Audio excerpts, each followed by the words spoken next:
ready to start. So look at these pictures and guess what city this is. Moscow, St. Petersburg, Leningrad. Okay, so this is Moscow and it is the capital of Russia. It is its cultural, its educational, scientific and political center. Moscow is located in the European part of Russia, and that is why it looks more like Europe, not like Asia. And not a lot of Americans know a lot of facts about Russia and about Moscow and how it looks like. However, today you'll learn about 3 main places to visit in Moscow.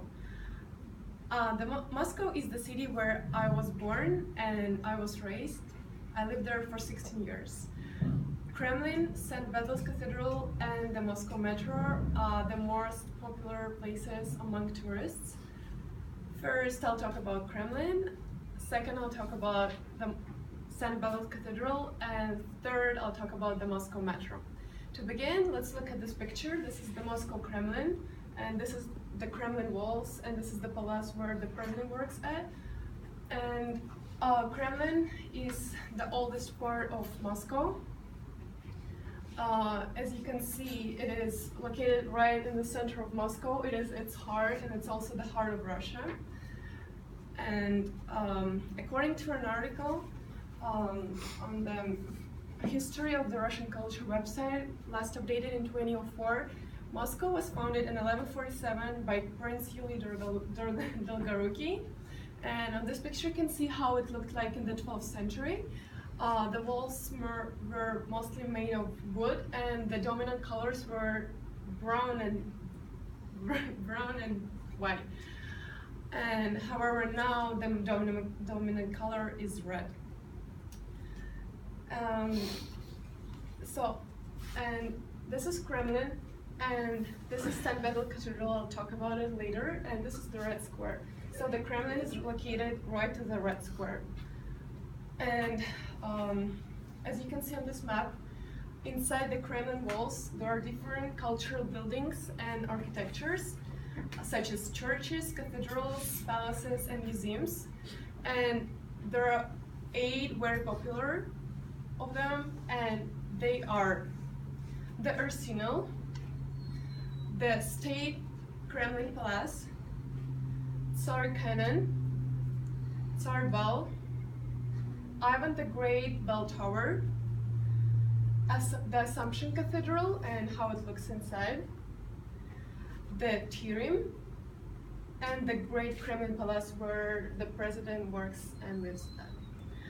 So now that we've talked about Kremlin, next I'll talk about the St. Basil's Cathedral. And this is how it looks like. As you can see, it's a confusion of different colors, different shapes and patterns. It's the greatest masterpiece of Russian architecture, and this is how it looks at night. It's located at the southern end of the Red Square, and it's the ultimate symbol of Russia. And this is St. Basil's Cathedral, and this is the most popular tower of the Kremlin. So they're next to each other. And more than for 400 years, the St. Basil's Cathedral has survived through fires, natural disasters, and wars. St. Basil's Cathedral was ordered to mark the 1552 capture of Kazan from Mongol forces, and Ivan the Terrible ordered it, and the builders were Barman and Postnik. And after they created this masterpiece, he blinded them to make sure that they will never repeat the same masterpiece in their life, because it was the greatest masterpiece in the world. Now that we've talked about St. Basil's Cathedral, let's move on to the Moscow Metro. And this is the Moscow Metro map. It's one of the busiest and most traveled subway systems in the world. And according to an article on the Telegraph website, last updated in 2011, the first Moscow subway was 7 miles long, and it was built in 1935. But however, now it's length about 188 miles and there are about 182 stations. However, Moscow Metro is not that simple as you think. It's not just the source to travel, it's also beautiful architecture. As you can see on this picture, there are some examples of the my favorite Moscow metro stations.